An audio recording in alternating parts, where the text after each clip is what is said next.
A Super Bowl champion. The Green Bay Packers have won the Super Bowl. The Packers' all-time leading scorer. A game winner for Mason Crosby. It's time for the Mason Crosby Show with Mitch Nellis, presented by Verizon, the official 5G network of the Green Bay Packers, on the Wisconsin Sports Radio Network, powered by the Potawatomi Sportsbook, and on the free Odyssey app. There's that time played zone. He found a soft spot. From the 23, pass to the outside, finding room here. Golden is inside the 10, and Golden will go into the end zone for the touchdown. So Matthew Golden, their number one pick, who did not have a single touchdown during the regular season, picks an opportune time for number one. Wow. It's like you didn't just put one dagger in our hearts, Tommy Wirtz. You put like 10 daggers in our hearts right there. Playing Matthew Golden to start the show. Welcome into special programming. Are we on the Wisconsin Sports Radio Network? We are. Just on? Yes. Okay. Throughout the state of Wisconsin and the world. My name is Mitch Nellis, a.k.a. Thunder. He is Tommy Wirtz. We are on the air. The morning after, Grant Bilsey, friend of show, tweeted last night, "Don't worry, Packers fans, it'll feel worse tomorrow morning." And it's not even close. It absolutely does. It felt like I woke up this morning. I took Mrs. Thunder to the airport at 5:45, and it feels 700,000 times worse, knowing that what we saw last night in Chicago was real, actually happened, and we have to live with that. I don't even know. Was it 31-27? I don't even know what the final score was. I don't even care. Tommy Wirtz, good morning. You're wearing your Brewers. I'm wearing my Red Sox. Yeah. We are ready for baseball season, brother. Baseball cannot get here soon enough. Good morning, Mitch Nellis. Thanks for joining me on a Sunday. And feel free, call in. We are taking calls all day. We already got the Nicolay Law talking text line getting fired up already. 414-677-1250. That's the number to join the show. Mitch, you want to know why I hate that we are here right now? It's that we knew we were going to be here right now. And not because we were told, hey, can you guys do this show from 8 to 10 on Sunday morning after the Packers game, no matter what? It was never no matter what when this happened. It was either going to be, hey, the Packers look awesome on Wild Card Weekend, and should you be back in on this team?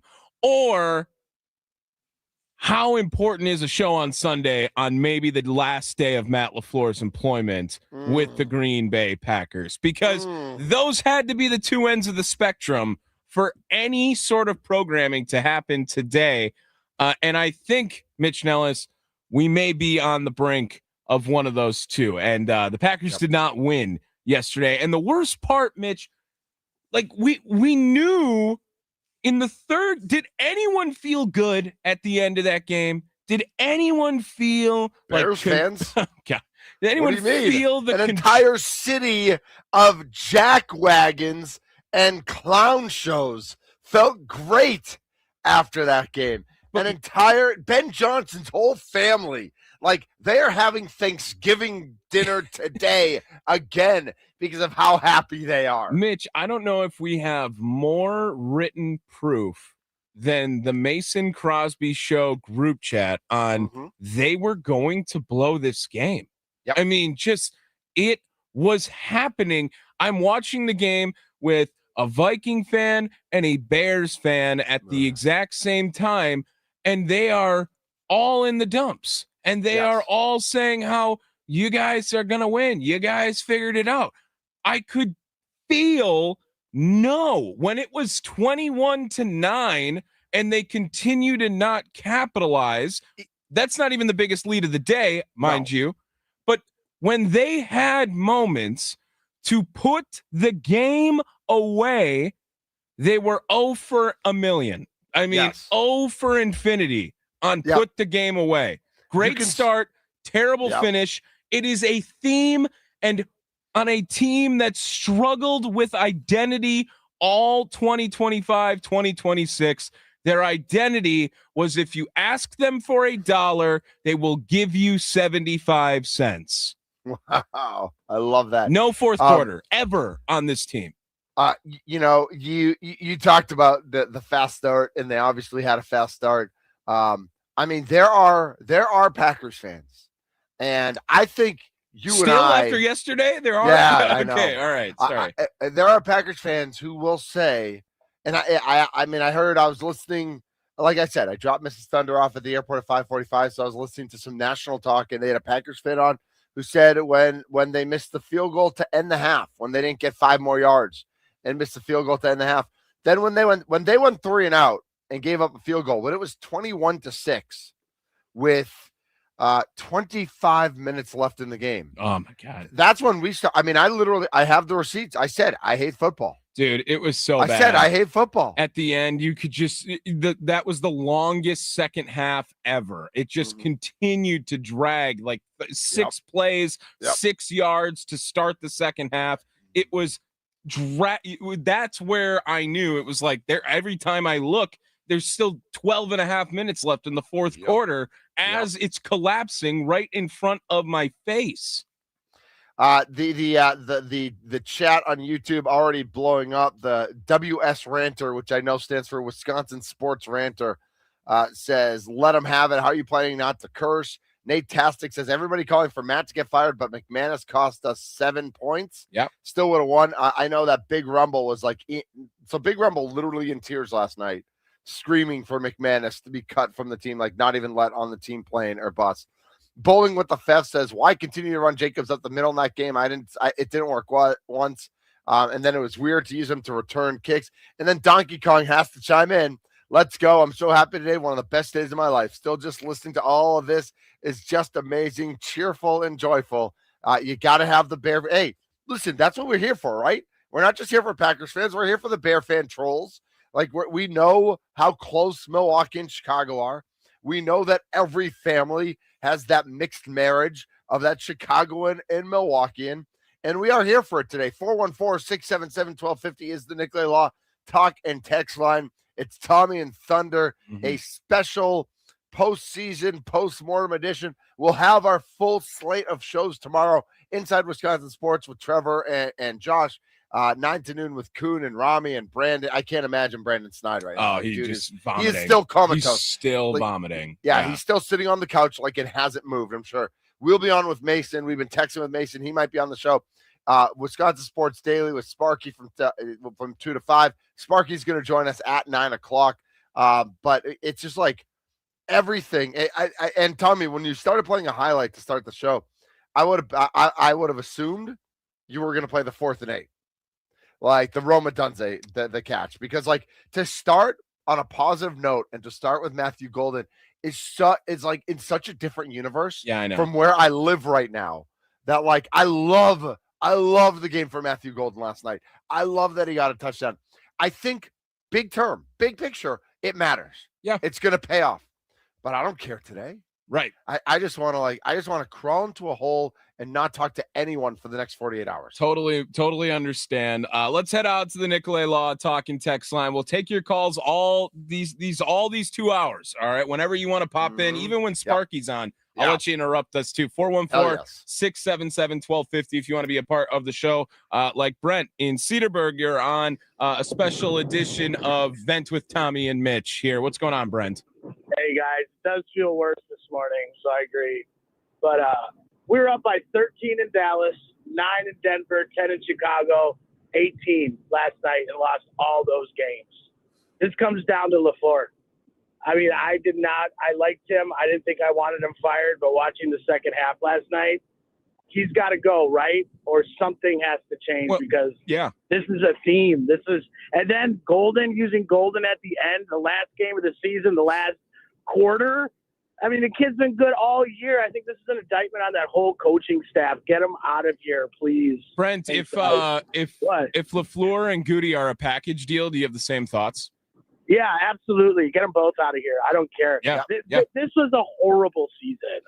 Honest to God, this was horrible. They can't. Wow. LaFleur has no leadership. He has no killer instinct.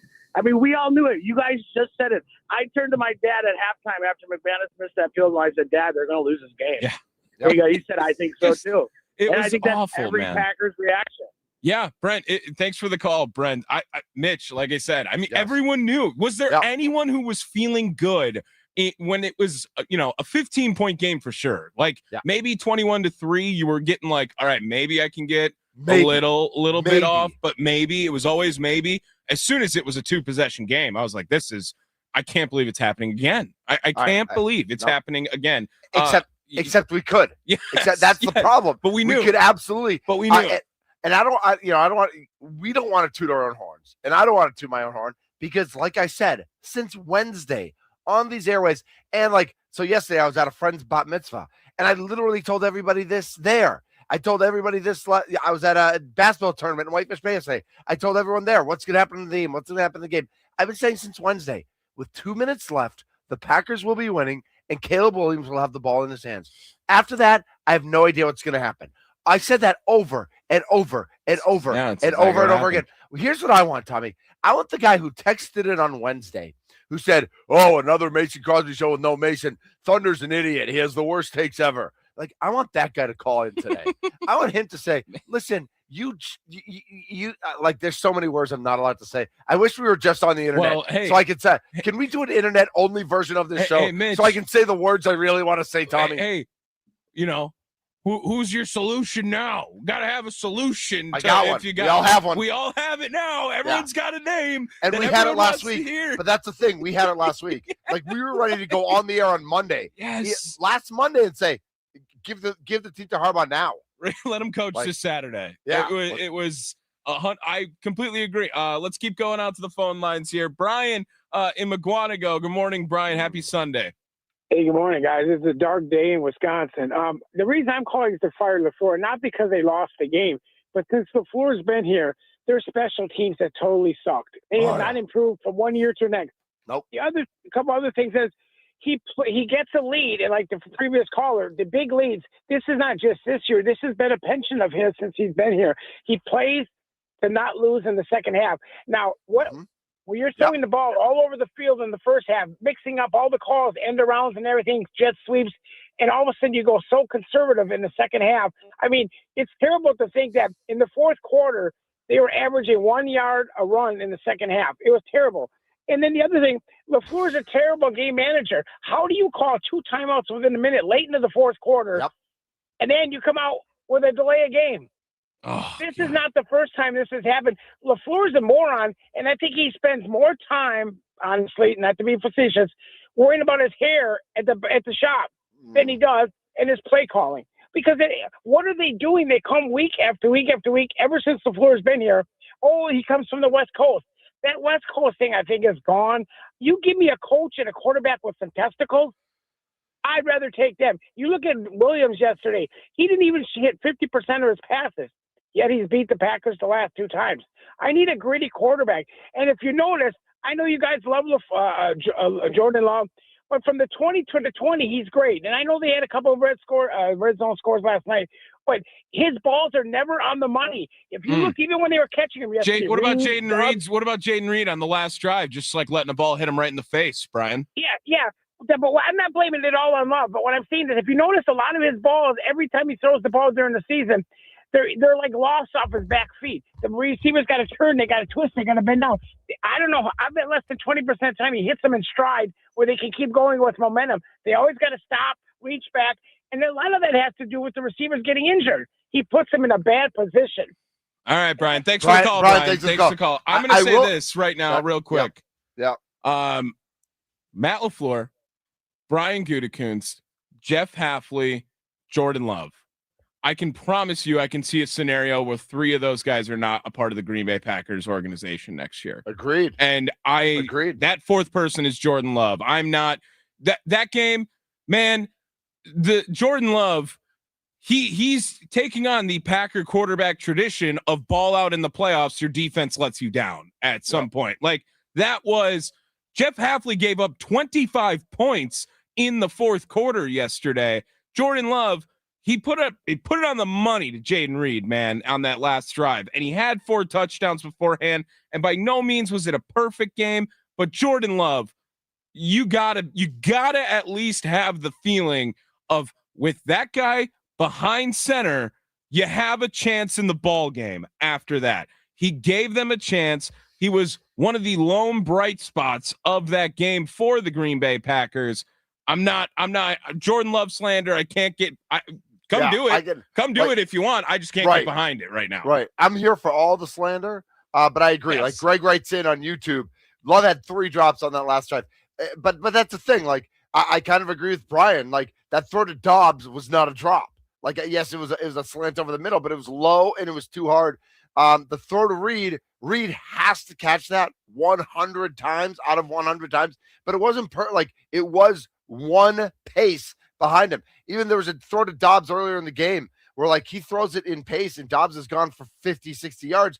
Instead, it's a big first down pickup. It's a big 20-plus yarder, but it's not exactly the throw. I totally get that. But I also understand that, like, Love is putting them in position to win. And you mentioned who? Hafley, Gutekunst, and LaFleur. Yeah. You can add Bisaccia to that list as well. Oh, well, that's, guaranteed. I know it's obvious. Jeff and Fox Points writes in 414-677-1250 is the talk and text line. Nicolay Law. Last night's game, Rank says it's probably the second worst loss in the last 20 years by the Packers. We all know what the first one was. We don't have to talk about it. I don't know what's going to happen in the offseason, but changes do need to be made. How do you feel about that ranking the losses? Like, I almost wasn't heartbroken because I saw it. That was the first time. It still hurts though, right? Yeah. It was just it, but that was the first time where I sensed it before it happened. I felt it happening in real time, like that. I could see disappointment is incoming. That was the first time I felt that so confidently in this game. Listen, you played the play, so I'm going to ask you about it. When they had that touchdown pass to Matthew Golden, 6:36 on the clock, it's 27-16 before the extra point kick. When he scores that touchdown, what were you feeling? I was feeling good. Yeah, I was feeling good. I wasn't feeling great. But I even said to Big Rumble, I said, listen, maybe here's how I tried to spin it. I'm such an idiot. I'm the worst sports fan ever, Tommy. When he missed the extra point, I said to Big Rumble, I said, maybe being up 11 is better than being up 12 because 12 forces them to go get 2 touchdowns, and that's harder than a touchdown, a 2-point conversion, and a field goal. Now maybe they'll settle for a field goal, and the Packers can win at the end when the Bears don't get the 2-point conversion. That's what I said out loud. I said that. Now, it wouldn't have mattered. And obviously it would have mattered for the Packers if everything had gone the same way and they were only down by 3 at the end instead of 4. But like Spencer writes in on YouTube, and we're at WI Sports Radio, write in on YouTube, write in on Twitter. I agree. I felt it when we missed the field goal before the half. I knew our guys wouldn't be able to shake it if they start coming back. And boy, did the Bears start coming back. Tom. Yeah, it was brutal, and it just feels awful. But again, it felt different because it was a little less reactionary. Like I was just prepping for it near the end of this. I felt that. I could feel the prep of, well, when they blow this and we have to go in the morning because that's going to happen now. This is what's going to happen. CB, you're in downtown Milwaukee, and you are on with Tommy and Mitch. How's it going, CB? Hey, how's it going, man? I think everybody's just kind of overreacting a little bit. CB, they lost the game, right? Yeah, they lost the game, but everybody wants Matt gone and stuff like that. Who else you going to get? You're going to get Jim a 90-year-old Pete Carroll? Jim Harbaugh. John Harbaugh. That ain't going to work, and I'm going to tell you why. He wants full control of personnel and who he wants and who he want to get. Yeah, he can have it. Brian Gutekunst is not going to get down with that. Goody's gone too. I think he's Goody's not safe either, CB. No. Goody probably going to stay. It'll probably be Matt. And John come in there. That ain't I'll take work John. Out. I'll get rid of both of them if it means Would John you Harbaugh. You're doing I'll get rid of both of them. And second of all, you got to start trimming the fat. Rasheed Walker gone. Yeah, bad game. Yeah. Valentine gone. Yep. Rashad Gary gone. Jenkins gone. You can at least save about $60 million. Yeah. Just with them. Yep. CB, thanks for the call, my man. Yep. But you got to bring in the right people too. Like, they thought when they brought Nate Hobbs in, they didn't think they were getting a star, right? But they thought they were getting a serviceable cornerback, a guy who could play cornerback. Great mug, by the way, Tony. Thank you. They thought they were getting a cornerback who could play. And guess what? Nate Hobbs couldn't play this year. When he was healthy, he couldn't play. I don't know if he can only play slot. I don't know if he can't even do that. I don't know if he can play safety. I don't know what he can do. But dude could not play NFL football this year, even when he was healthy. So I don't know what to say about that. But it was just an absolute mess. And so, they can trim all the fat, which we all agree they should do, right? Like, we want all the moves that CB just laid out on the field with the players. We all agree with all those moves. But then they got to bring in the right people. And Goody's done okay. And listen, the Parsons trade is going to be an all-timer. All-timer. Like, when he comes back next year, I think Parsons is gonna miss September. I think October 1, he's ready to roll. I don't even want him to play in September, even if he's ready. I don't even want him to play in September. I want him ready October 1st and healthy then. He's going to make a difference, and he is that guy. But Banks is good, but not great, and got paid to be great. Hobbs was bad and not serviceable, and he was paid to be serviceable. And Goody, we all know, we've talked about this, the first-round picks have been mid at best. So it's Goody's a great guy, and he's friends with Trevor Thomas, and that's great. But, he might not be the solution here. It is at least that you cannot tell me that he is guaranteed a part of the equation. I think there are I think there are two players on this team that are a part of the equation. I could argue for a third, but I understand why people wouldn't want to see him. But it's Jordan Love, it's Micah Parsons, and anywhere else you get to, however you need to get to the answer after the equal sign hold on. Super Bowl. 85. I want to throw 85 in there. And Tucker Kraft. I want Tucker in there. Tucker in there. Look, the name that I also am interested in listening to is Christian Watson. I just understand why no one has I understand the trust issues with it, but I really do think that if that guy is healthy, he is going to be very productive always for this Green Bay Packers team. I agree. He's got to stay healthy. But his health is always going to be a concern. So for sure, I would love it to be Harbaugh part of the question. And quite frankly, I'm open to any other variables being a part of this equation. I'm also open to Stefanski. I'm open to other guys. Listen, Stefanski's a 2-time coach of the year. Well, and LaFleur, this is not, Mitch, how many games did they end up losing then? 9-8-1, right? Or, 9-8-1. 9-8-1. So that's what their final record kind of looks out to be. 9-8-1. I mean, it was kind of 7 choke jobs this year. I mean, other than Baltimore, even throw the 1 in there too. Throw the tie. Yeah. Like this is every single one of those games. You're pointing back to some mishap that feels like you can go to the head coach on a solution. That's where I'm at. Well, and not just this year. You take this year, but you look at Matt LaFleur's playoff record. Yeah, and it's year after year after year after bad decisions, bad clock management, bad preparation, just an embarrassment of the ways they've gotten things done. Even with Aaron Rodgers, when they were going 13-3 every year, they were just year after year, bad things would happen at Matt LaFleur's feet, but he was doing well enough during the regular season and getting to the playoffs. But it's just man, this is bad. Yeah, I agree. It's there's more to talk about. I got more names in the next segment. Oh yeah. I'm here with you. He's Tommy Wirtz. I'm Mitch Nellis, a.k.a. Thunder. We are normally the Mason Crosby Show, noon to 2, Monday through Friday, a special post-mortem, post-playoff edition. Packers scored their 27 points, everybody. Bears scored 31. It was a second half that we will not forget for a long, long time. This is Tommy and Thunder on the Wisconsin Sports Radio Network.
got a year left on your contract, and policy has said he doesn't like lame duck seasons.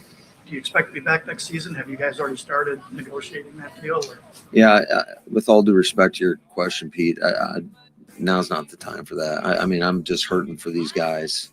I can only think about just what just happened. And there'll be time for that. When's a great time to ask if your job security is okay, Mitch Nellis? I mean, it's never a good time, but Matt LaFleur, who is scheduled to meet with the media today at 4:00, if he's not there, or if Brian Gutekunst comes out, or if Ed Policy comes out, we'll know how that meeting went, and I guess that would be the right time. I don't know if you have more of that audio. This is Thunder and Tommy here. We are on Wisconsin Sports Radio Network. So Pete Doherty asks, and you don't have to play it, but do you have it, or do we? Because we can just. It looks like it's not cut from yesterday, but I know what you're going to say. I think. Pete Doherty follows up with two more questions, asking about the negotiation, and at the end of it, Matt LaFleur finally just says, "Whatever." He just ends with whatever. Like, he doesn't know what to say. He's so lost, and I get that part of it, and part of that it's sad for me for him. I think Matt LaFleur's a good guy. I don't know him at all. Never met him. But I think he's a good guy. I just think no matter what you think about Jordan, it's on. We've in the Nicolay Law talking text line. We had somebody texted in that it's on Jordan Love, and you can only be as good as your quarterback. All right, and we'll read that. But regardless of any of that. Regardless of injuries to Parsons and Kraft, regardless of how bad Rich Bisaccia is as a special teams donkey guru, it's just time. It's time for a new voice. It's time for a new vision. It's just time. Matt LaFleur's been here for 6 seasons. He had 3 great regular seasons. He's had 3 good regular seasons. He's had 3 great regular seasons with Aaron Rodgers. He's had 3 good regular seasons with Jordan Love. It's just time. Yeah. And this happens. This is how sports work. It's not. I don't know if I don't want to say it's not anybody's fault. It probably is people's fault. But sometimes it's just time, Tommy. I mean, whatever. I mean, right. That's I knew exactly where you were going with it. But it is time, and Matt LaFleur. Yeah, he's not the only one. It's time for Rich Bisaccia. It's time for that to be done. The reason he is at the top of special teams coordinator payroll will forever be a mystery to everyone, knowing even at the beginning it was a crazy move to make him at the time the highest paid. Now I think near the highest paid, if not still in the NFL. It's time for Rich Bisaccia to go. Again, gone. Coaching wise, Hafley is not safe from this game for me at all. The people with the fire LaFleur promote Hafley. Yep. Which is out there. Which is there. No. I'm far away from that take. Why? Because, all right, hold on. I'm going to set it up for you, and then I'll Parsons is out. Gary sucks. And you can argue, is that Hafley, or does Gary just suck? Nate Hobbs brought in by Gutekunst, not the player he expected. Carrington Valentine has to play and clearly can't be on this field. The personnel, Edgerrin Cooper gets hurt during this game. So all right, so that's the case for listen, these are the obstacles that Hafley had to deal with, and Hafley had to deal with LaFleur running Jacobs up the middle, into an abyss the entire second half as well. Before I get into that take, I texted Mitch when he was asking about Josh Jacobs in middle of the second quarter. Yeah.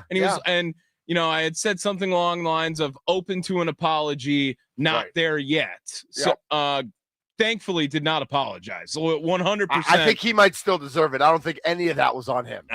Second half was not. He looked like he was running great in the first. I'll give him that. And I was open to it. Now I'm out. I'm still out. I think they ran the same running play every single play in the second half. That back orbit to the handoff. Yeah, that was. Yep.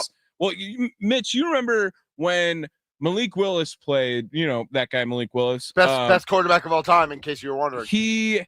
Whenever he got into the action, I always said the same thing about LaFleur, and that when Malik Willis plays well, I don't think that helps LaFleur, because I am not looking for someone who can play well with Malik Willis and call plays well with Malik Willis. I am looking for someone who can do that with Jordan Love. Yeah. The Packers went 0-5 without Micah Parsons. 0 wins on the season when Micah Parsons was not on the football field. So Jeff Hafley, while I understand and sympathize with you that Micah Parsons was not playing for your team, you had a lot of opportunities to prove yourself as to why you are this defensive genius that did not have Micah Parsons last year, mind you, when everyone was ready for him to get a head coaching job. This, by no means am I ready to say Matt should be gone, promote Jeff. I am not there. I'm not close. And if Hafley leaves, I'm almost like, okay, fine. Like, just if he's gone, everyone has to be gone, though, because that's the where thing. I'm at. And Sean writes in, don't forget Devontae Wyatt was out too. That's true. He was. All right, so that's the thing, though, Tommy. What if Hafley and Bisaccia are the only ones gone? What if LaFleur stays and Gutekunst stay, and Hafley's gone, and they got to find a new defensive coordinator who, maybe you find somebody better than Hafley. Maybe you don't. I think Hafley's a really good defensive coordinator. I don't know if he's great. I don't know how he will be as a head coach. Again, part of me, and I feel bad saying this, sometimes you just make a change because you need a new voice. You need a new vision.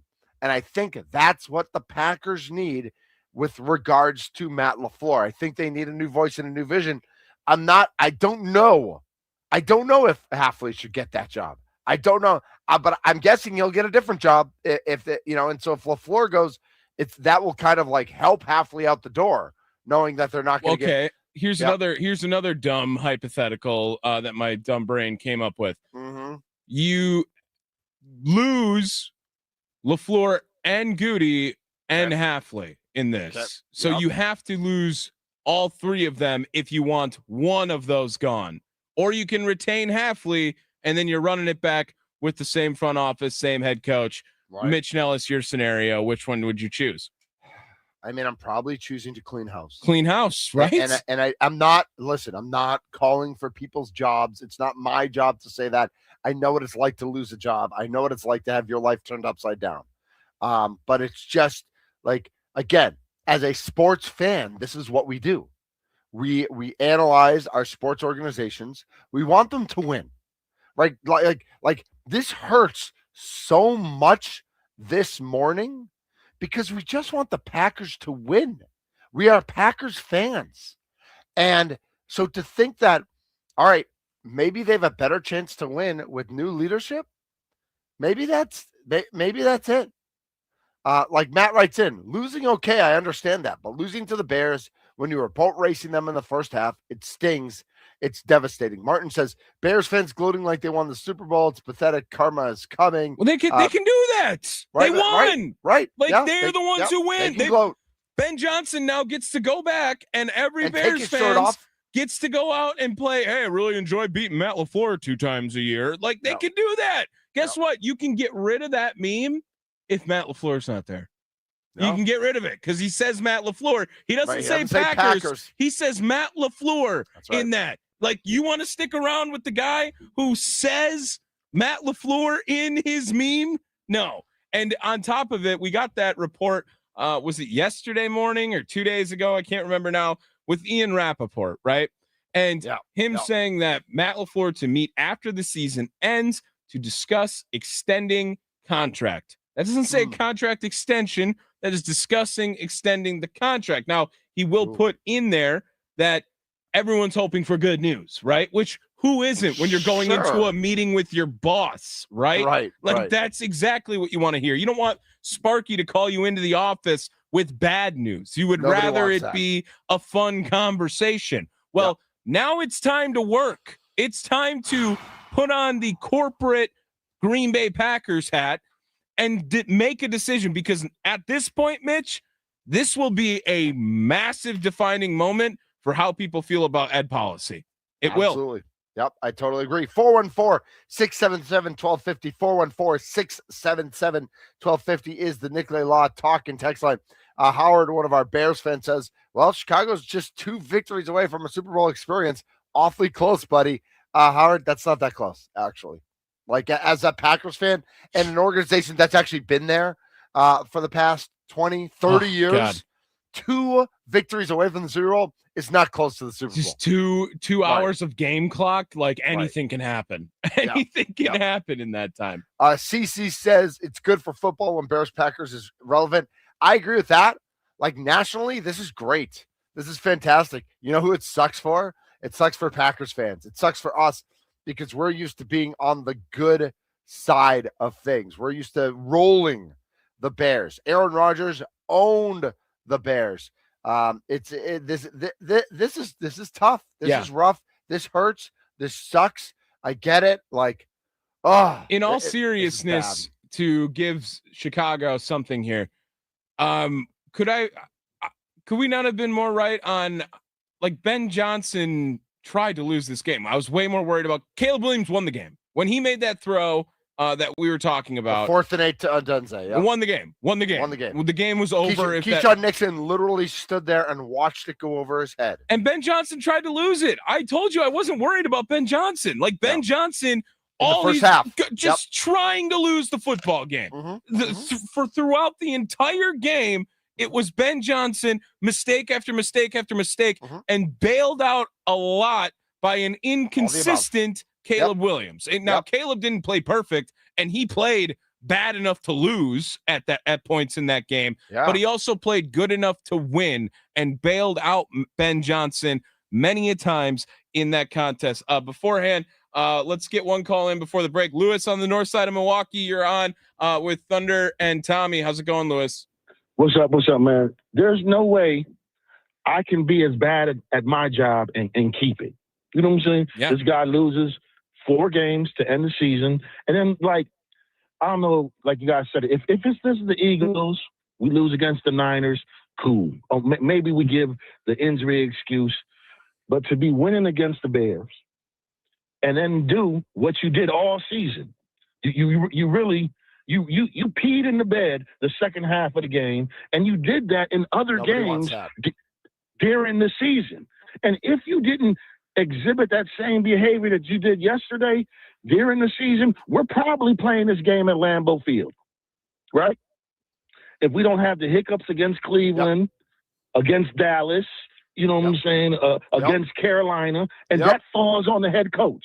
You can't keep, everybody knows we got to fire the special teams coach. You just can't keep firing these assistant coaches. Ed Policy, I'm pretty sure his idol and his mentor is his dad, right? Carmen Policy built great championships with the 49ers. Yep. He's saying his dad. Right, his dad. Yeah, his dad never would have stood for this. Yeah. And all of our sons, we want to be like our dads. And for him to be like his dad, he has to call Matt in here and say, explain this to me, buddy. And when Matt does not have an explanation, he says, okay, give me your key card. Okay, give me all your credentials. We have to move on. You know what I'm saying? There's no other way that you can't. At best, if he gets an extension, it's a 2-year extension, and policy says, look here, it's a 2-year extension. If you're not in the NFC Championship game, you're going to get fired. That's what he's going to tell him, and that's fair. So why not just fire him now? We start all over. I don't know. But it's not starting over. Like this is a very good roster with a lot of really good players, and on it, like Lewis, we're on the same page. Like, they need a new voice. Like, at some point, you can't keep saying, oh, but they're really good. Oh, if this has happened. Oh, if this person hadn't gotten hurt. Oh, if we had just done this instead of this. At some point, the head coach is responsible for the product on the field and not winning football games. I'm gonna say this about Matt LaFleur. He's getting the benefit of the doubt because he's good looking.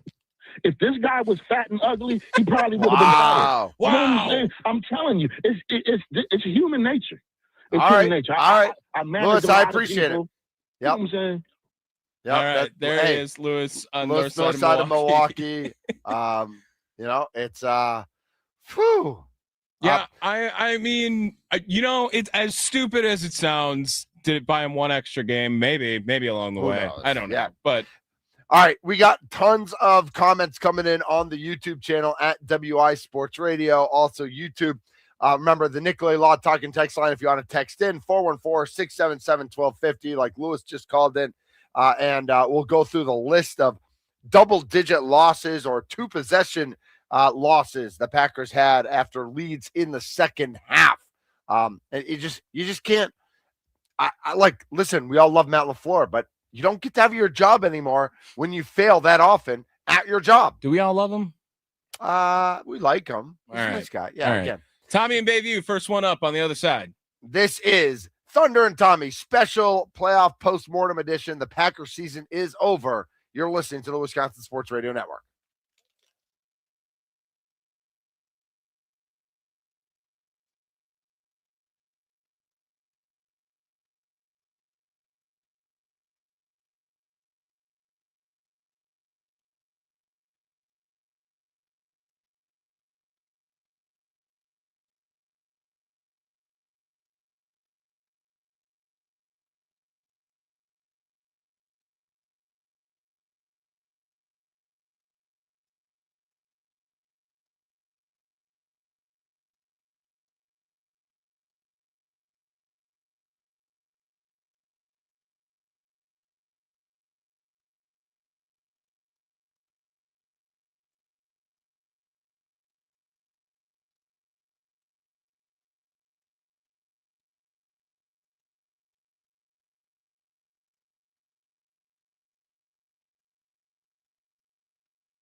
Yeah, I mean, second half, you just look back on it, and we just couldn't get anything going. Came out, a couple 3-and-outs to start, and it was really disappointing. I think after the first half we played, being able to drive the ball down and score seemed like every time.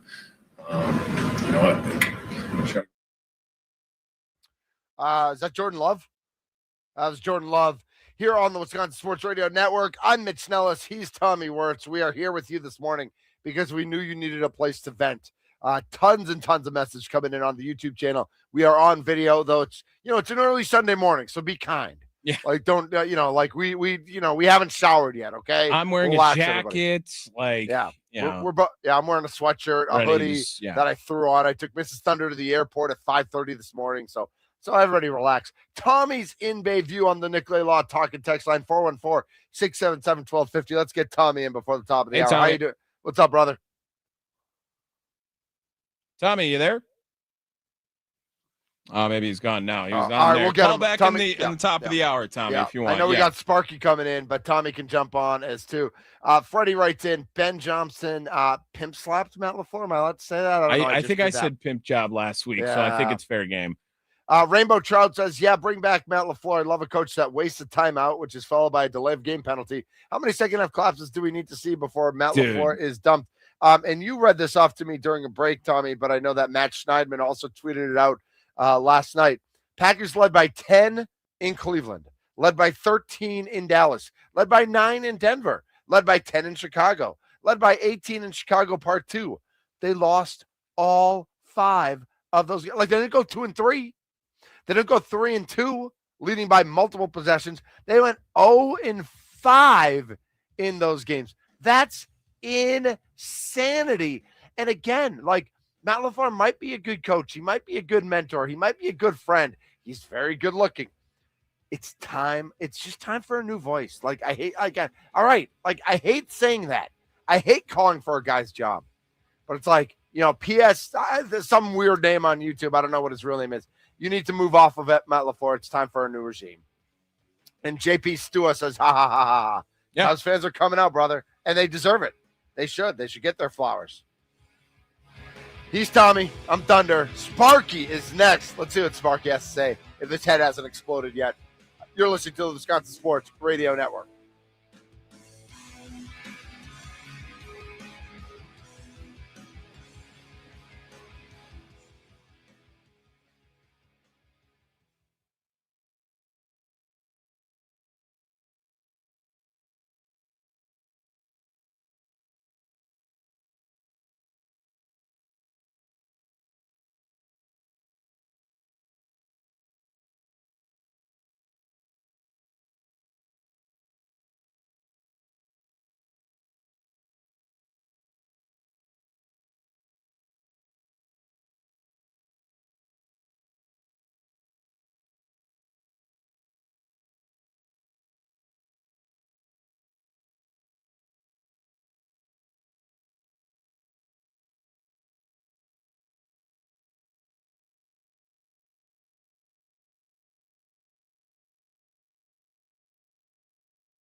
A Super Bowl champion. The Green Bay Packers have won the Super Bowl.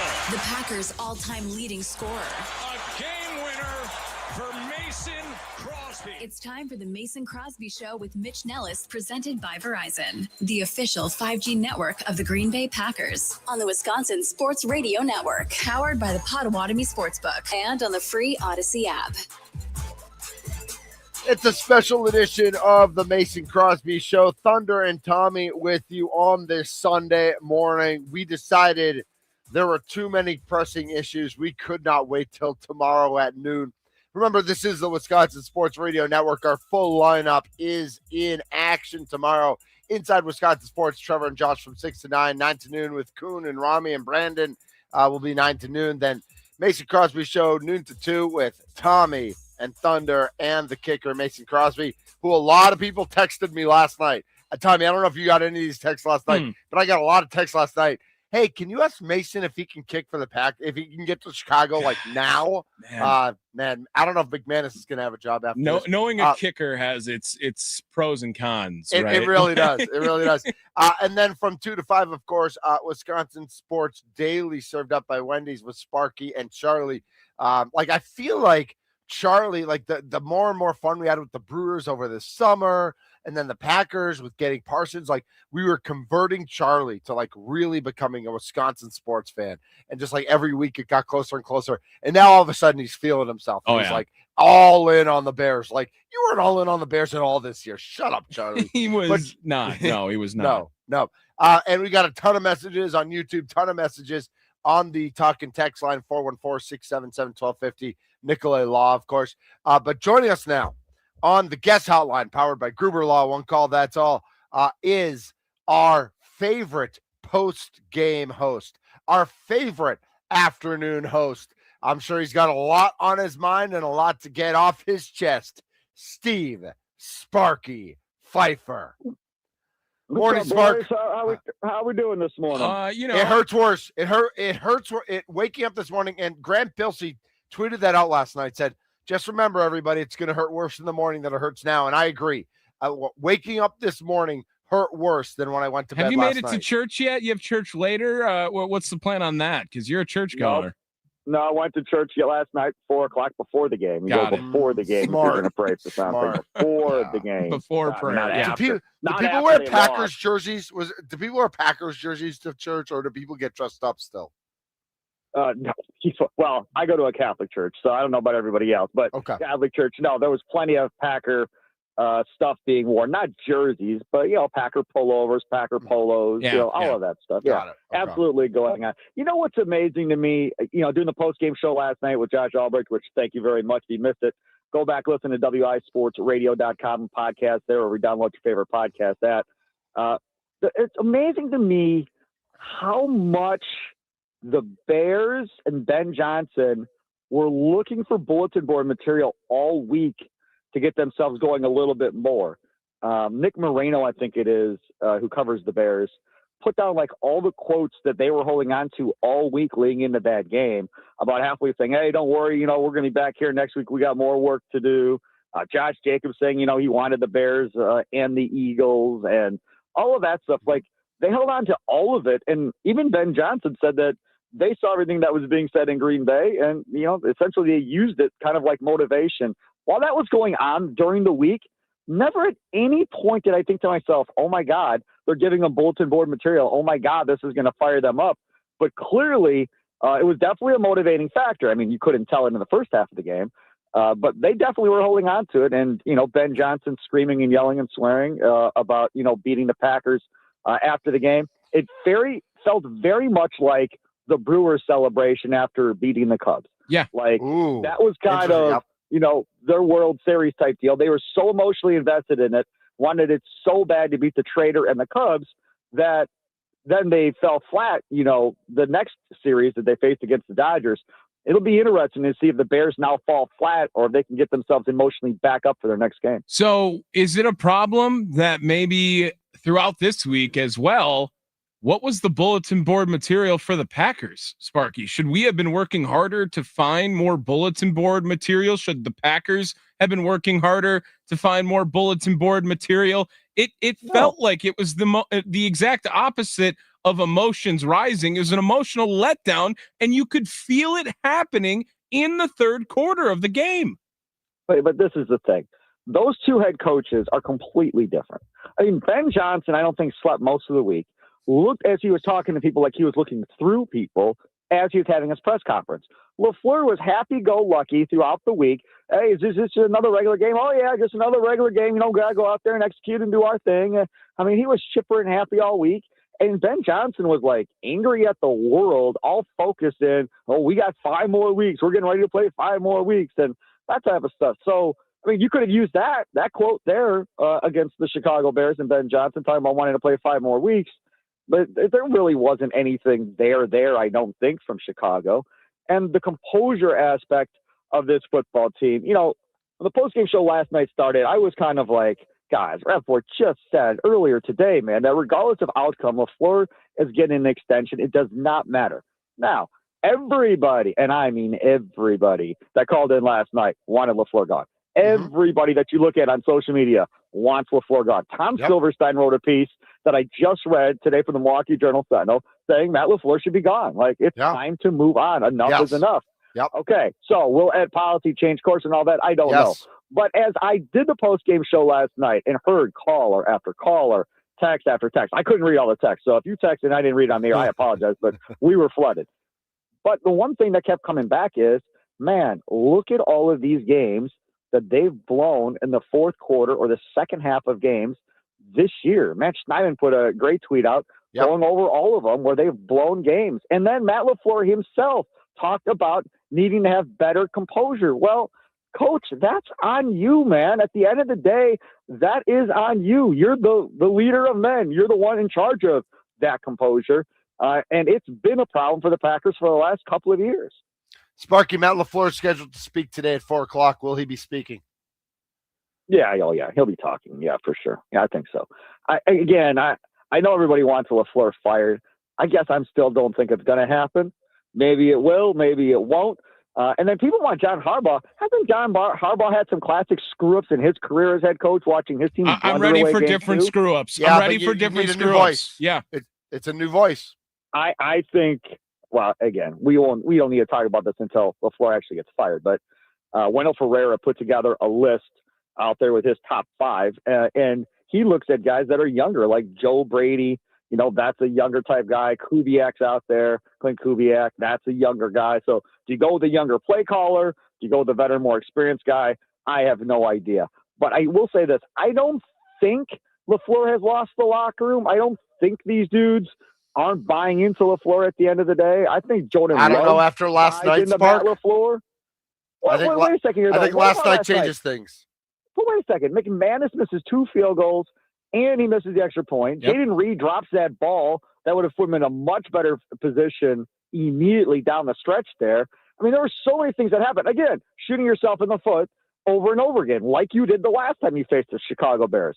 Again, you can say, well, that's on Matt LaFleur. If so, you know, they got to quit doing that type of stuff. At the end of the day, that's his job. Sure, but Jaden Reed was one of the 2 worst receivers in football last year because of his drops. And he drops a ball there in a big situation. And, you know, the offensive line play was not good. And we could talk about Luke Butkus, you know, shouldn't be the offensive line coach and they should fire him. I would guess that Ed Policy brings Matt LaFleur in and says, hey, look, man, I can't give you an extension after last night. Like, people will lose their minds. But I have all the confidence in the world in you. We'll go into the next year, your last year of your deal. But I need changes made. Like, Versace's got to go. Butkus has to go. I want a different offensive coordinator in here to help you with play calling. Maybe it's McDaniel that comes in here as associate head coach, play caller. Whatever it is, who knows? But I think there will be scapegoats. I'm not convinced it's Matt LaFleur. Steve Sparky Pfeiffer joining us here on a special edition of Vent with Tommy and Mitch here, the Mason Crosby Show on a Sunday. Couldn't wait till Monday with it. Make sure you follow him on Twitter at Sparky Radio. But Sparky, I want to know what you think then, because about what's going to happen, what we think could happen, that's a different way. If Ed Policy says, I have the utmost faith that you will turn things around. Do you have that faith in Matt LaFleur that he will turn things around in 1 year and change people's minds? I think it's pretty simple. David Bakhtiari was on social media talking about it. Like, the injuries have got to stop. And that's, I believe Bakhtiari blames sports science for this at the end of the day. And that department has to figure it out, the training and so forth. Look, if this team is healthy, they go to the Super Bowl. And if this team is healthy next year, they go to the Super Bowl with Matt LaFleur as head coach. Now, you change coordinators, you change play callers. Who knows how that looks for Jordan Love? Who knows how he responds? And then what? Now you're going backwards. So I keep him. I think that you can say that if they don't have this ultimate collapse. I think that was the worst case scenario to have injuries as an excuse yesterday, Sparky. You had control of the football game for 2.5, 3/4 of the game, and you were up 20. You gave up 25 points, which, again, we have not kept Halfley safe in this conversation either the last hour. But that was a game where you can't have an excuse other than, hey, it got away from me. It got away from us. We had control of this game. If you were going to make this excuse of defense and injuries and whatever, like, you can't be up 21-3 in that game in the second half. That eliminates excuses. And can talk about these other coaches too.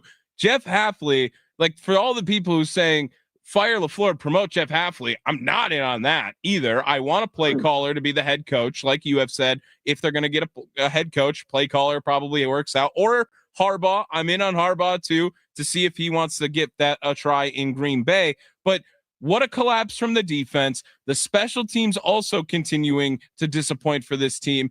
Halfley and Bisaccia, speak a little bit about them after that contest yesterday too. Again, the McManus deal and people yelling at Bisaccia. Now, you can yell at Bisaccia about Duvernay and having a couple of long returns. That's clearly Bisaccia. That's all on him. They fire Bisaccia, whatever.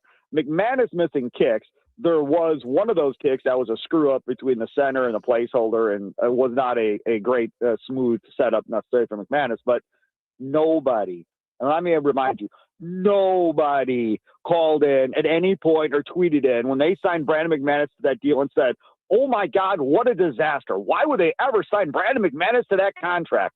Now, fast forward, and he misses these kicks after making, 13 straight field goals going into that game. And now it's like, oh, I can't believe they had Sparky, that. but Sparky, that's not exactly right. People were saying when Haversick was there, people were saying, get rid of McManus, keep Haversick. That is correct. This has not been a McManus love affair. This has not been a McManus love affair. No. Now, listen. You're talking about earlier this year. I'm saying when they signed McManus to that deal in the offseason, everybody loved it, right? Yeah. Then McManus is out there playing hurt and continuing to play hurt through it. And the Green Bay Packers training staff, like they did all year, kept sending hurt guys back out there, including Zach Tom. All year, Josh Jacobs with his bum knee would play a quarter or two and then have to come out. That's on the training staff. McManus never should have been out there trying to play through that at any point. Then McManus finally gets healthy, and look, he's making field goals again, and everything is fine. And it was fine up until that game last night when it obviously wasn't fine. As far as Halfley goes, I think him and LaFleur both kind of are on the same page from the aspect of making adjustments and figuring out what works as the other team makes their adjustments, right? So Dennis Allen makes his adjustment on LaFleur, and it takes LaFleur a quarter in order to get that offense going again. Halfley in the first half was benefited by what? Long drives and less time of possession for the Chicago Bears, so his defense was fresh. In the second half, yes, the Bears offense got going, but also the Packers offense couldn't stay on the field to give his defense a breather. They went into a shell. That also did not help. And you lost your best player on defense in Edgerrin Cooper in that game. Now, I know they lost TJ Edwards, and that's a big loss too, and they figured it out. But I'm just saying what happened in the second half. They couldn't get off the field. And then you had your best player on defense go bye-bye. And again, that's it. Before this game started, if we go back to Friday's Wisconsin Sports Daily Show, right? I said they have to stop the run, keep them under 150 yards. They kept them under 100 yards rushing. I said they need at least 1 or 2 turnovers. They got 2 picks on Caleb Williams. They did both things, and they still lost the game. 1.5. And I even said on Friday, if they lose because of Caleb Williams' arm, I'll live with it. But I'm not going to live with losing the same way that you always lose, which is giving up a ton of yards on the ground and not being able to get the ball. And No, They lost because of but Caleb Williams' arm. Sparky, you just said I'm not going to be okay if they lose the way they always lose. And the way they always lose is by building a double-digit, 2-possession lead in the second half and blowing the lead. Yes. And that's exactly what they did. Yes, you're right. I did not factor in another choke job at the end of the day. That never came up on Friday. Charlie never brought it up. It never crossed my mind that it would be a disaster like it was the last time. So, yes, you are right. They technically did lose the same way they always lose. Yeah. Yes, you're right. Do you feel that Ben Johnson outcoached Matt LaFleur in the game? Yeah. I mean, he won, so sure. I don't know how you can argue otherwise. Dennis Allen outcoached but he was LaFleur. giving it away. Maybe Dennis Allen. Allen. No. Matt LaFleur coached better in the first half. Ben Johnson coached better in the second half. Which is more important? The second half adjustments or coming out strong? Because there's no debate that whatever game plan Matt LaFleur had in the first half worked. Yeah. First half worked. Matt LaFleur was a genius in the first half. And then for whatever reason, as we've seen, again, Sparky, to your point of the last question, time and time again, it just goes over and over again. He makes the same mistakes. He doesn't know how to make second half adjustments. He doesn't know how to adjust to other teams' adjustments. He comes out flat. Like if they come out in the second half and put another 7 on the board to go up 28-3. Listen, I know I'm a Patriots fan, so 28-3 has special meaning to me. But the Bears aren't coming back from 28-3. All right. As good as Caleb Williams was last night, he's not Tom Brady. They're not coming back in that game. Instead, they go 3 and out. Then they give up a field goal. Then they go 3 and out again. And at that point, every Packers fan said, here we go again. At 21-6, it's a 2-possession game. It's in Chicago. The Packers were cooked. 28-3. Where was Matt LaFleur in that contest? You stop it! Don't you dare! Locker room. Pretty sure he was. Hey, this is the thing I have for both of you. Tommy, we'll start with you. Did the Packers lose that game or did the Bears win it? I think Caleb Williams won the game when he completed 4th and 8 to Roma Dunze. I think that's when I knew it was over. But ultimately, that's because I didn't have faith in Green Bay. So I would almost argue that the Packers lost the game. Mitch? Listen, there's something special about Caleb Williams in fourth quarters. There's no debating that. But the Packers lost the game before Caleb Williams got hot. Sure. By the 2 3 and outs to start the second half, the Packers lost the game at that point. And as amazing as Matthew Golden's touchdown was, and it was, and it's 6.5 minutes left, and again, you're up by 11. I know he missed the extra point, but you're up by 11 with 6.5 minutes left. At that point, the Bears won the game. The Packers had previously lost the game by how they started the second half. Yeah, and I don't really want I hate that question today because it just feels like this is another excuse that it just continues to be like not giving some credit to the Bears who have had this magical season, and I do think their quarterback is going to be good for their next 10 years in this program, and I like their head coach now too for their fit. But how can you not think the same, Sparky?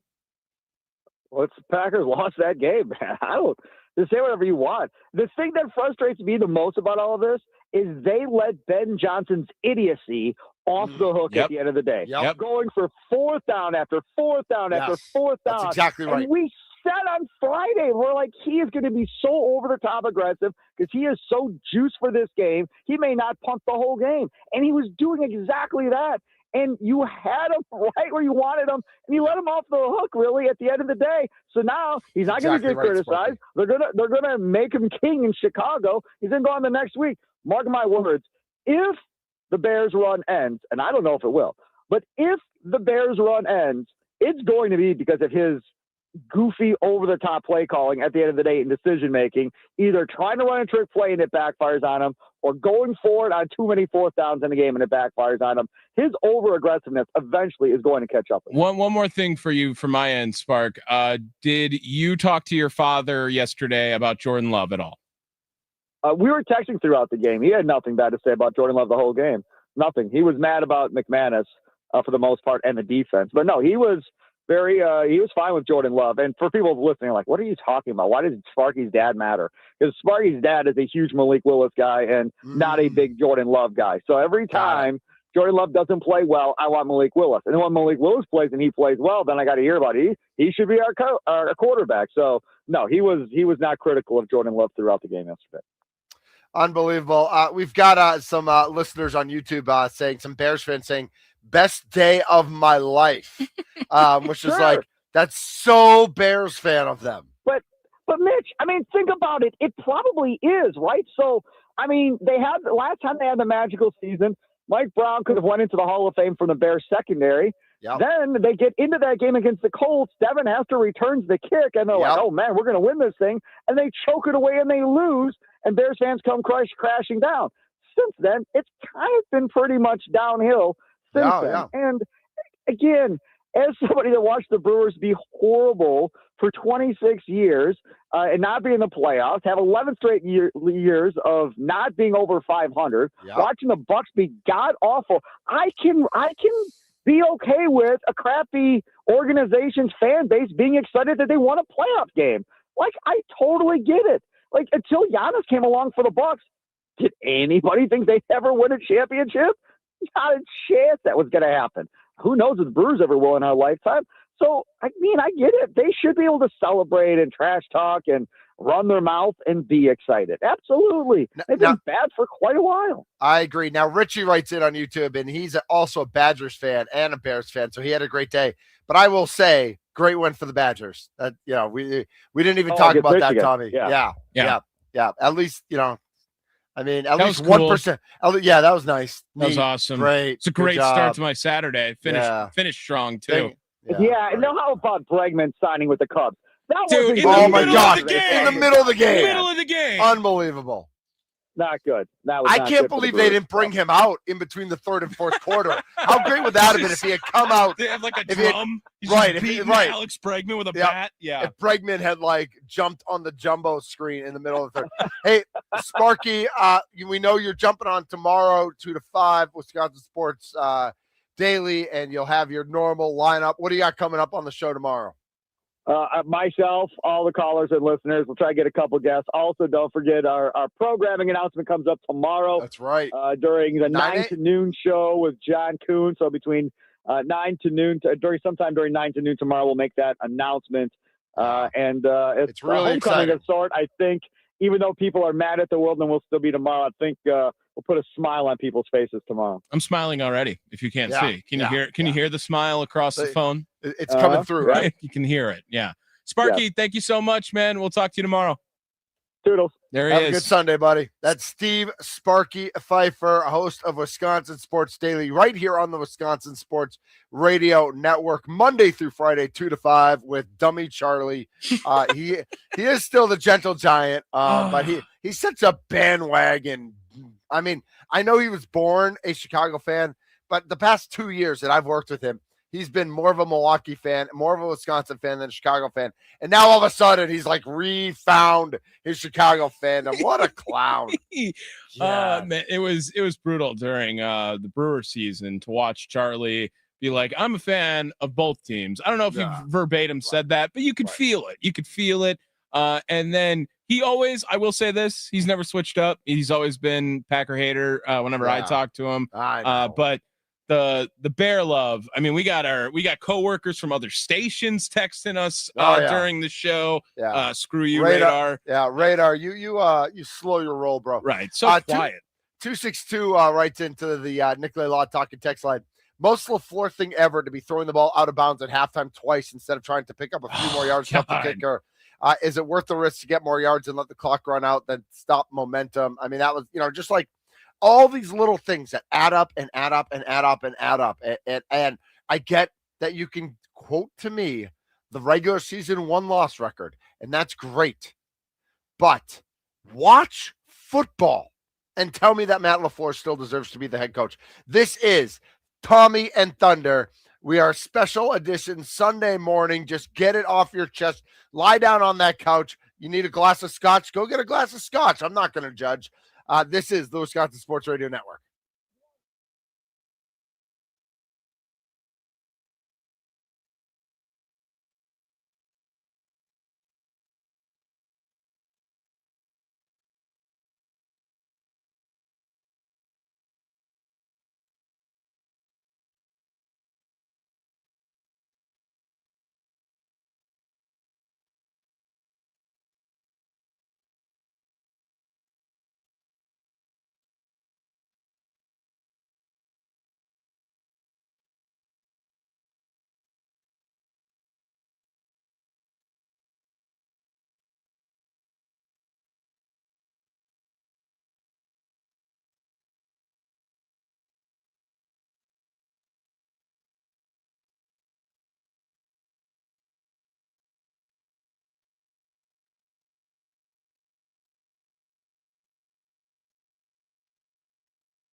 This is the morning after with Tommy and Thunder. Ooh, that should next year.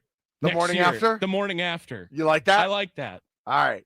The morning after with Tommy. M-O-U-R-N. M-O-U-R. Yes. I-G. Ooh, Yeah, I-N-G. yeah. Don't you That's know what? good. That That's good. morning. That Yes, morning. I know what you mean. Yeah. I know. Yeah. I'm Mitch Nellis, a.k.a. Thunder. He's Tommy Works. He is in our beautiful studios powered by the Potawatomi Sportsbook, where I do believe the Packers ended up as a 1.5-point favorite. Tommy and I closed at 2.5. Closed at 2.5. Wow. Man, Tommy and I both had the Bears. We were both on the right side of the gambling history. I don't know. That We actually had a really good week, I think. We did. I've not lost a game. I don't think we've lost. I'm 4-0 so far. I think we are. The YouTube comments are blowing up, and it's a lot of Bears fans in there. And listen, I'm enjoying watching it. Like, I'm enjoying watching the hate. The hate is going down. You got to play the whole game. John writes in on our Facebook page, this team's ability to play a half of football almost every week is on the whole organization. Everyone needs to be held accountable. Goody can't use Parsons to band-aid every flaw he built into this roster. Love and LaFleur don't have the killer instinct. Their passive approach will never allow this team to reach the height of champions. I don't hate that. Like it's just like, again, you watch the game, you read the body language. Like, there's not, like, Caleb Williams and Ben Johnson are fired up. And listen, I know I'm an emotion guy. I know I'm a passion guy. So I'm going to respond to that more. But man, do I respond to that more? Yeah. I respond to that way more than Jordan Love's chill and Matt LaFleur's chill. Listen, you're in the NFL. Like, get rid of the chill. Get fired up. I will say that as an emotion guy as well, that Jordan Love's lack of it almost gives me thoughts that he actually probably does have that killer in him. It needs to get released for sure. And I saw it on the last drive. Like, Jordan Love put the ball in the end zone for a chance to win. He got him down the field for a chance to win. They didn't have, they used the timeout so poorly. To have the timeout and then the delay of game, ridiculous. To have that timeout called after, like, letting the Bears run as much clock down as they wanted to and then calling the timeout. I know you wanted to get the look, but quite frankly, I thought that was terrible as well. It was just a lot they should have had 2 timeouts on that last drive. And they didn't. And I think that would have made a huge difference of what you can go for. Let's try it again here. Tommy is in Bayview. You're on a special morning after Mason Crosby show. Tommy, what's up? Good morning, gentlemen. Got you now, good morning, Tommy. brother. How you doing, my friend? Good. Well, not good, but not good. We know. So here's the thing. I think Biasacci's got to go. We have the worst return ever. Yeah. But everybody isn't talking about Keyshawn Nixon has got to go, man. I almost think that's not negotiable. Like, maybe everyone's in agreement on LaFleur, but, like, for sure everyone's in agreement on Keyshawn Nixon right now, Tommy. And all the boneheaded penalties. Yeah, that jumping onto the pile was just like there was no need for that. Like, whether that's egregious or not, whether it should have been a personal foul, like, you can't do that. Here, my only question about Keyshawn is, like, if Keyshawn's your 2 or your 3 cornerback, I think he's a good 2 or 3. The problem is, like, he got elevated to be a 1, and he's not a 1. And when you force guys to try to play to the level above them and they're not able to, some guys are. Some guys can step up and be that guy. Sean Ryan was pressed into service as a center when Elton Jenkins got hurt. And Sean Ryan stepped up and was better than Elton Jenkins and proved that he's a starting center in the NFL. Keyshawn Nixon is not a number 1 cornerback. I think that, like, yes, his emotions are too much. He's too much sometimes. But if he's your 2 or your 3, I think he's okay. Yeah, maybe. But here's the one thing I just want to say to everybody who's like, if I did my job as poorly and had all these things go, I'd be fired too. No, you're right. That's a good point. Your job without 4 of the key things that make your job work, without Kraft, without Tom, without Parsons, without Wyatt. They have this losing game or won. two of those. Without those guys, they have these guys all. They have this game won. Freddie writes in on YouTube right now. Keyshawn didn't even see the ball on 4th and 8, and I texted Tommy and Mason that immediately. Like, Keyshawn's standing right there, like he's with Roma Dunze. The ball goes to Roma Dunze. If Keyshawn turns around, he could bat that, like, it's right to him. Trayvon Diggs played 1 snap. 1. Why put him out for 1? Why even do that? Just don't play him. To have the he's available attitude and then put him out there for 1 snap, that is the biggest slap in the face to what they did. And they were fading a lot, right? You know, Matthew Golden not going to be a part of the long-term plan in the playoffs or the prime. He's not going to get any of the primetime premium routes, right? Premier action. Like, that was a lie, Adam Stenavich. And maybe cool to say that, right? You don't want to give away your game plan or whatever to the other team. That could be. But the Trayvon Diggs, bringing him on at the end of the year, what you paid him $500,000. I know that's not a lot of money in the NFL landscape, but that's a lot of money for a guy to not play, right? What was the point of bringing him in for $500,000 to go play a meaningless game that everyone knew was meaningless in Minnesota to, hey, one of the most important games of your coaching tenure is on the line right here, Green Bay. Any of them, whether it's Stenavich or it is Hafley, Bisaccia, LaFleur, all of them, their most important game in their Packers coaching tenure, maybe. And then you do that. That is unacceptable. Yeah, I think they were scared to put him out there in case it gave up a big play to a receiver. But to that point, all we saw from Diggs in week 18 against the Vikings, and is that he was ready to tackle guys. He was ready to hit. And that they could listen, we know that's Valentine's weakness. Like, we know Valentine cannot hit. We know that Valentine doesn't hit. Man, I would have loved to have seen one Diggs hit on Loveland. Loveland dominated this game. So good. I mean, and I texted, I sent this, we were talking about this in the 3rd and 4th quarter. Like, they know the ball's going 84. Everybody knows the ball's going 84. How does the ball keep going 84? Yeah. Like, what are we doing that it's still going to the same guy and he's still open? But I would have loved to have seen, hey, Valentine can't hit anybody. Let's throw Diggs in for a play, and let's just you follow Loveland around, okay? You're going to play slot corner. You're going to play with the tight end. You follow Loveland around. What can you do against Loveland? Hit him. Somebody hit him hard. Somebody had to. Let's get another call in beforehand. 414-677-1250. Still some time if you want to join Tommy and Thunder here after the brutal Packers-Bears loss yesterday. Scott, Fort Worth, Texas, you're on with us here. Scott, good morning. Happy Sunday, my man.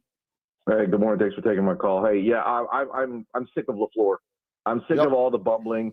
They've hit a ceiling with this dude, and I'm not going to sit around and watch this team year after year lose new, epic, exciting ways, finding new, epic, exciting ways to lose football games. It's the same thing every year. You lose in the first round. You're expected to be better than you are. You racked up 9 wins.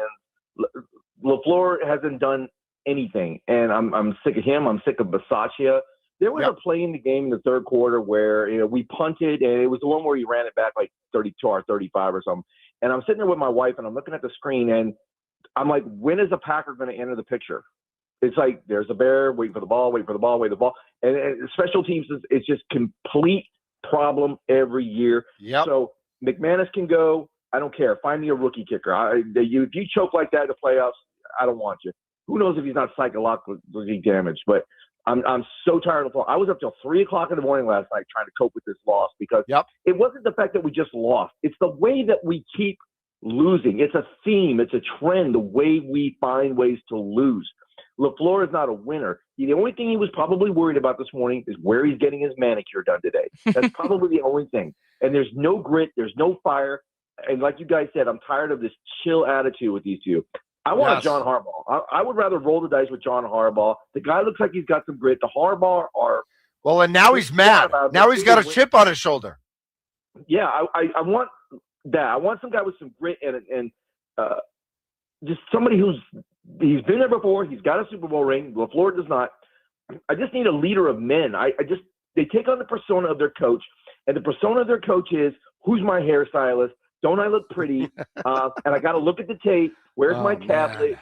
Just that. And Love is like that. And then lastly, I might draw some venom for this one, but somebody tell me why Jordan Love is a better quarterback than Malik Willis. Because if you're asking me who I want on this team next year, there's nothing against Jordan Love. He's a good quarterback, right. sure.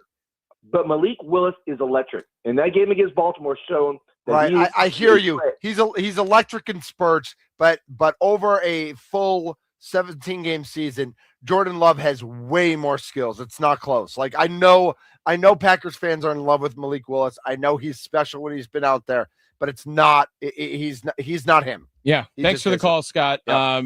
414-677-1250. I love this here from Scott. That was the Nicolay Law talking text line. Okay. He had said it's not about the loss, it's the way they're losing.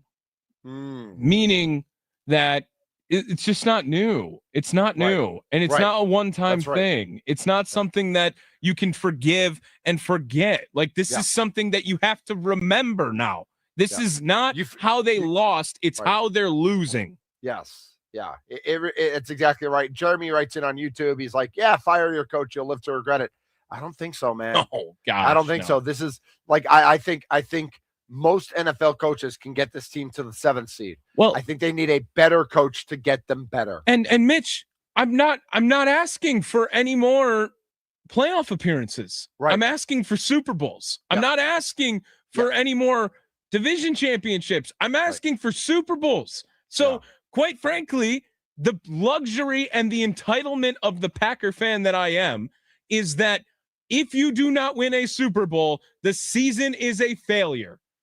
We're going to look back, Tommy, and realize the entire Matt LaFleur tenure was a huge broken opportunity for the Green Bay Packers. With the final 3 years of Aaron Rodgers and with these 3 years of Jordan Love, we're going to look back and think if they had hired a real coach, this team would have made another Super Bowl with Aaron Rodgers. Aaron Rodgers won back-to-back MVPs, and they hosted one NFC Championship game that they lost and couldn't get past that any other time with Aaron Rodgers. Do you think that some point this week on the Crosby Show we do a topic and then just make it in hindsight?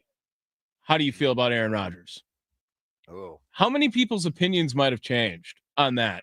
At least one. LaFleur has done, yeah. Mine has for sure. Right, like a lot of people were really tired and sick of Aaron, myself included, and maybe still it was time to move on and go ahead. Be who you want to be and ayahuasca and try to win a championship. Cool.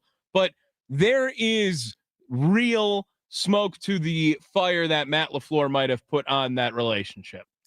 This is the morning after. He's Tommy Wirtz. I'm Mitch Nellis, a.k.a. Thunder. You can hear us every Monday through Friday, noon to 2, with our good friend, the kicker, the all-time leading scorer in Green Bay Packers history, Mason Crosby, on the Mason Crosby Show. That show presented by Verizon. Tommy is rocking the studios, powered by the Potawatomi Sportsbook. This is the Wisconsin Sports Radio Network.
This is the morning after. I'm Mitch Nelson, aka Thunder. Tommy Orchard's here. Tommy, you ever been a toothpick guy? No, but my father is a massive toothpick guy. Okay. Yeah. I've always been a toothpick guy. Way before your time. This is how old I am. UL Washington, shortstop for the Kansas City Royals in the 80s, played with a toothpick. Like, always had a toothpick in.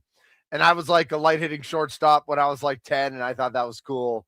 I don't know why UL Washington was my guy, but he was. And so I've always been a toothpick guy. So I wonder if that's illegal now. You probably can't do that. Right? I wonder. Yeah. They've changed all definitely that stuff. Dangerous. Yeah, they probably just don't even let you do that anymore. 29 minutes ago on ESPN, Adam Schefter. Okay. An update on the Green Bay Packers coaching situation. Before you get excited, no news, but here's some breakdown from Adam Schefter. And that brings us to Adam Schefter for the first time this morning. Schefter, what are we thinking after a heartbreaker for Green Bay? Well, good morning, gentlemen. The Green Bay Packers and their new president, Ed Policy, have a significant decision to make here in the coming days. And that is whether to extend Matt LaFleur's contract. He's currently got 1 year remaining, or to move on from him. If they moved on from him, he automatically would go near the top of the coaches available and shake up this current head coaching cycle yet again. Notice how we said this belongs to the Packers president, Ed Policy. Well, the Packers' former president back in the day was a man by the name of Bob Harlan. Bob Harlan's son, Brian Harlan, represents John Harbaugh. John Harbaugh is a Midwestern guy who has a home in the Upper Peninsula. Yes, and a lot of people around the league have been wondering if the Packers decide to go in a different direction, if all of a sudden the Green Bay Packers might vault to the top of John Harbaugh's list as the top available choice for him. This has been a wild, crazy coaching cycle, and we may just be scratching the surface, Greeny. First of all, Greeny's working on a Sunday. I don't believe it. Good for There's him. no way. Greeny never works. It's playoff football. I know, but he still takes days off. It's crazy. All right, so that's interesting. I mean, there's always going to be connections. Listen, the entire NFL universe is nepotism. Like, everybody's related to everybody. Everybody knows somebody. But it's going to be a wild few days here. Like it's like I'm honestly expecting Matt LaFleur to be like, oh, I just am. Like, I think Ed Policy is going to realize that it's time. I don't want a lame duck coach, and I'm not signing him. Like, you can't. He just lost 5 games in a row. He just blew 5 games where he had two possession leads. He just had, like, he's been totally mediocre in Aaron Rodgers last year and with Jordan Love. Like, he was great when he had the MVP. He doesn't have the MVP. He's not a great coach. He's a good coach. I can't imagine they extend him at the dollar figure he's going to want. Would you have felt this way if it was any other type of loss? I think I would have wanted it. I think we would have wanted it, but I don't think it would have happened. And I think that now I think it's going to happen. And 24 hours ago, if you would have just said the Bears win the game, I would have been like, well, they're probably going to just blame it on injuries or blame it on the situation. Like, now I think it happens. Right. The way it happened, I think, is the nail in the coffin. Could you imagine this fan base if he gets extended? No. Oh, my God. Oh. Everyone just cancel your season tickets. Like, end the list now. Like, nobody show up to games. That'd be amazing. It would never happen. For people who are saying, and I know there's a lot of people saying, oh, Packers can't afford Harbaugh. I don't know about the whole Harbaugh, like, wanting GM control and all that sort of stuff. That would be an issue. The Packers print freaking money. Yeah. Okay? The Packers print money. They made a ski hill. They sell worthless pieces of paper for $250 and had 400 million people buy them. So don't give me this garbage about the Packers can't afford. They can afford whatever they want. That's how football works.